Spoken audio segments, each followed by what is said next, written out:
you guys come on stage, I mean, what do you guys really expect out of the crowd? I mean, what is the one thing that when you walk off stage, when you're like, damn, we rocked this place? I mean, you guys do it here in Jersey, because I was in the front row. I was like, step aside, pal. I'm wearing a diaper. But I mean, like, what do you expect? What? That's all the space that you need. That was a little more.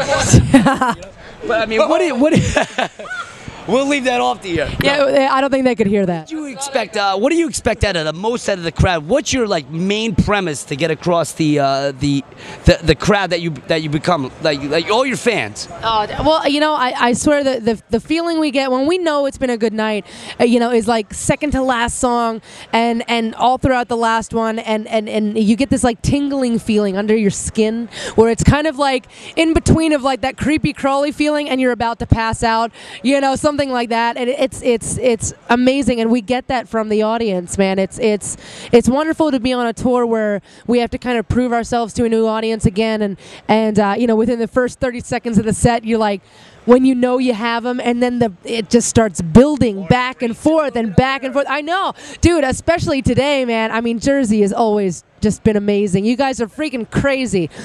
Always, you know, I mean, as you know, we're from... See guys with diapers out there. Oh, yeah, when, you know, all hell has broken loose. But, no, it's cool, man. Every time we come here, like, it just gets nuttier and nuttier, and we're from Pennsylvania, so we're neighbors. Yeah, of course. And so, you know, when we grew up just being very well aware of our very naughty New Jersey neighbors.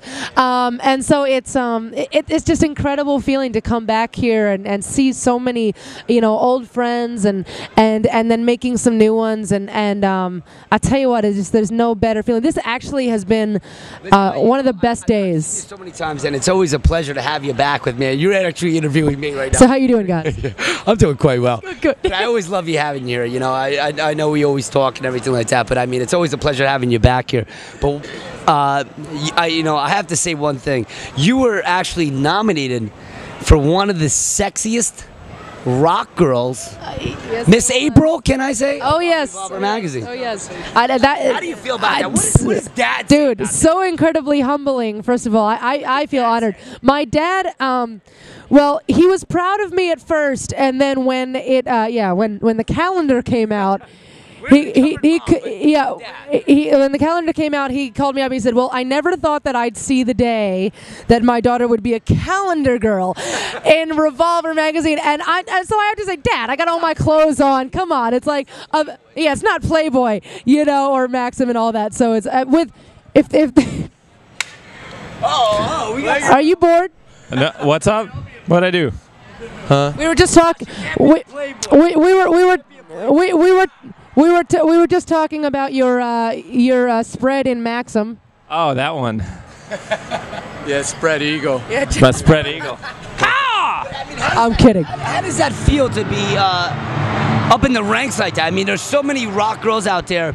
It's like it's almost like a sexual innuendo, if you will. Oh, no, of course. To stand against women of such rock like that. I mean, how does that make you feel, and how does it make you stand involved in like so many bands out there with so many people? It makes me feel, you know, like I'm a part of this new club. You know, every generation has a handful of women rockers in it, you know, and I feel like this is, you know, my generation, and I love being a part of this, and to be able to be in a magazine where they're featuring, you know, Doro Pesch and Joan Jett and the Hart Sisters and Lacuna Coil, and it just it's amazing, you know, to be a part of that. It's something that I didn't think it was, you know, I didn't expect it, I should say. And next photo shoot, you're getting an elf costume. Oh yeah. You know, it's so funny because some people are, you know, turned on by the you know, by the nurse's outfit and all that. Bye, honey. Bye, guys. Thanks for coming out. Woo!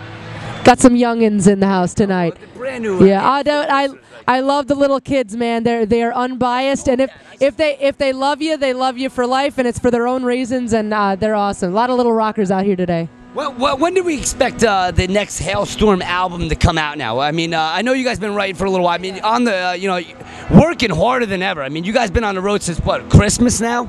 I mean, it's non-stop, right? February of 2009, we started touring on this record. Yeah. It came out in April, and it's been nonstop since, we've done Europe, we're doing Japan soon. We're just going all over the place. Right on, man. We got to buy some Hondas out there, you know? Right. But I mean, like, what's next for Halestorm? I mean, you think this is going to run dry? I mean, the first album, which is kick-ass, but what's the new material? What's next? What's the next big thing for Halestorm? Like we were saying, we're starting to write on the road. We're just in the process of getting this rolling recording rig that we can demo stuff up. We like using little traveling studio. And I mean, we're always writing, we're always working towards it. So what we want to do is like keep on touring on this record, and then when it's time to make the next record, it'd be great if like most of the songs were already pretty much written and put together. Then we just go and knock them out and come out with the next one.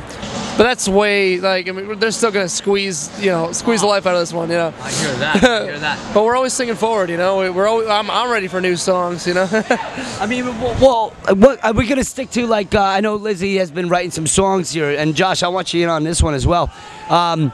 Lizzie has been writing some songs about like "It's Not You" or "I Get Off." The guy figure, is that something that like that you guys are interested in? Like, Josh. Is it really, Josh? No. No, is it Josh? Come on. Maybe. No. It's not you, Josh. I wrote "Do My Dirty Work" about Josh. But Well, a lot of these new songs, it's neat because a lot of this record, you kind of focus on, being an empowerment figure, and there's a, but there is a lot of tongue in cheek, maybe not entirely stepping on a dude, but just twisted a little bit. I don't know. I'm just saying. guy in your life that you have a crush on. Of course there is. I'm on a tour that's filled with that right now. Are you kidding me? Out of this tour, Out of this tour. Corey Taylor. Corey is always first choice in my book. But I've gotten to know M Shadows, and he's a tall drink of water, I'll tell you that. And as always, man. Okay. So have you? Picture then, huh? Where did I? You're my only elf. You're the only elf in my life. Gotts is the only elf in my life.